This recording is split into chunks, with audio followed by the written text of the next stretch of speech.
My colleagues on the jury, as you know, there's four of us, I think, here this evening of the six, volunteered me to stand up here this evening on their behalf. Not sure if that was a blessing or a curse. However, I just want to echo something that Andrew just said, and very briefly tell you that the jury experience of actually sitting down together in a closed room and reviewing all 54 submissions was really quite awesome, and was both humbling and stimulating for me personally,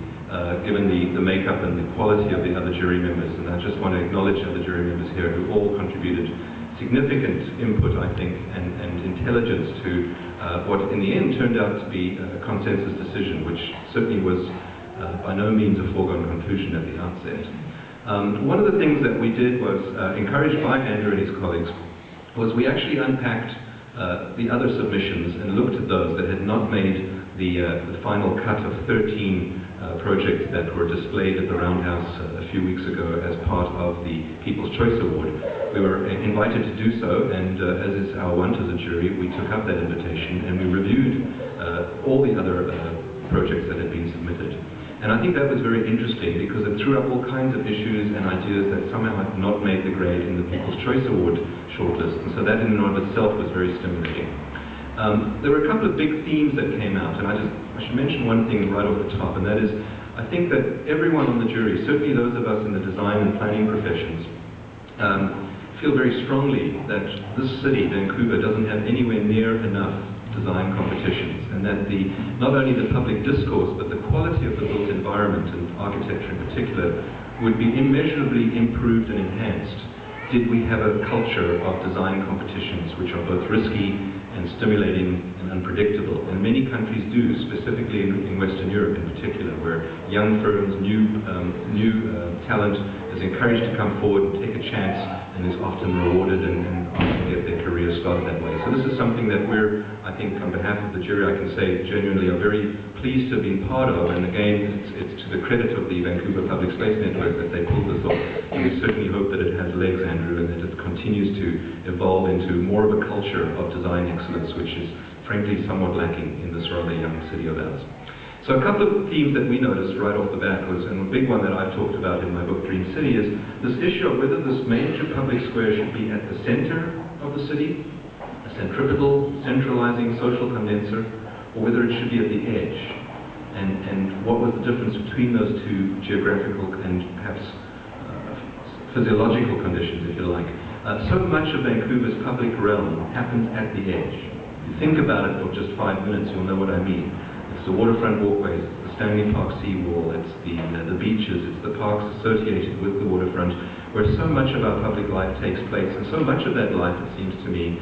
is about looking outwards rather than looking inwards back into the city. It's not so much about coming together in the collective, but more about the individual traversing more of a linear type of a public space, a peripheral experience as opposed to a centripetal one. And that was a very interesting theme that we debated both ways. And there were several projects, interestingly enough, some of the finalists that we kind of globbed onto as a jury, the very last few, several of those projects focused very much on, as you might expect, the more traditional, well understood and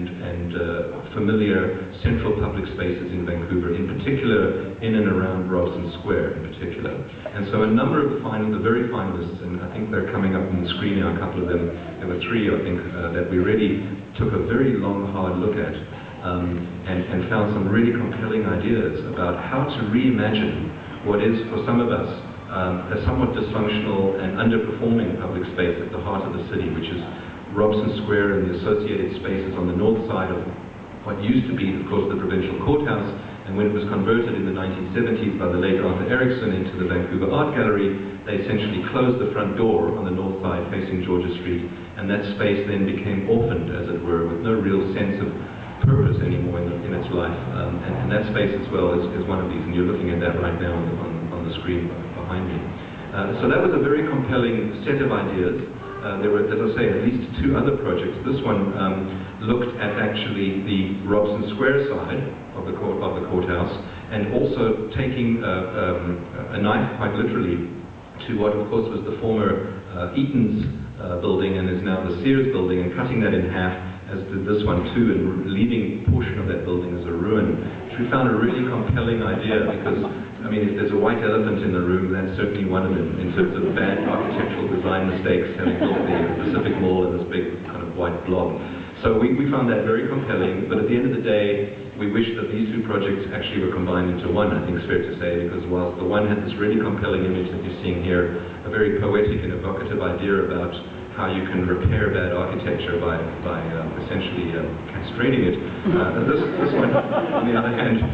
had a much more compelling way of describing that, and this one, of course, had beautiful graphics. So we kind of wished in a way that these were all two or three of these projects were one. But in the end of the day, I think the fact that so many of the very final projects that kind of rose to the top for us as a jury were in and around Robson Square, I think is very telling of the importance in many people's minds,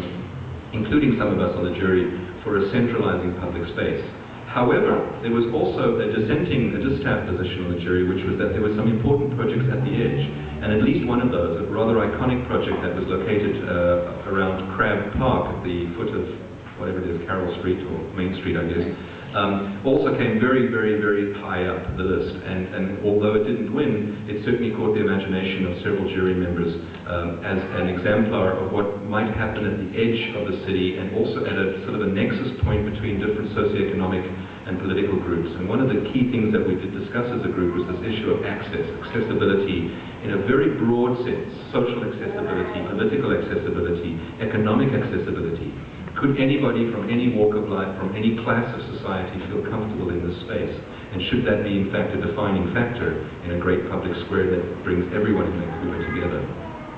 But ultimately, at the end of the day, and I think my 5 or 6 minutes is almost up, we settled upon a project that, in fact, had not made the cut of the final 13, so no one had seen that at the Roundhouse event a few weeks before. And so, you know, to the credit of Andrew and his colleagues for allowing us and inviting us to go back and troll through the other submissions, we selected something that really isn't, in the traditional sense, a square at all. And we had a very rich and full debate around this, and ultimately, what we found most intriguing about it was not only did it in some way critique the very premise of the competition brief that Andrew and his colleagues had so carefully labored over, which of course is in the grand tradition of design competitions. You actually kind of critique the point of the competition, but it also critiqued this idea about it either had to be at the center or had to be at the edge, and it turned it instead into a both and. And we found that ultimately an incredibly compelling thesis about maybe Vancouver's zeitgeist, its sense of place, its unique identity, is not as a Eurocentric, Western European centralized Tuscan square in the heart of some Italian village, or is not just about, the passeggiata around the edge, but in fact combines those two sensibilities in something that is unique and different and east and west and center and edge. It's not either or, it's both and. And so the winning competition submission actually proposed what I believe they referred to as a band. It was essentially a linear public space that managed in a very poetic and beautifully rendered way, in terms of the submission, to connect both the center of Vancouver and then a series of public institutions or civic facilities all the way down to the False Creek waterfront, and indeed even tips its toe into the waterfront, as I think you'll be seeing in a moment when we put the slide up there. And we found that ultimately a really interesting critique of this idea about either or, and also loved the idea that the competition winner actually touched quite literally or intersected with several major civic and public institutions, which we thought was an important part of the success of a great social condenser. It has to be surrounded by and informed by and invigorated by public uses. I think they're about to put it up here, because that's what this is. No one's getting changed, don't worry. I don't think they are. It's a weird bunch, these guys. And so, for example, and you'll see in a moment when we put it up,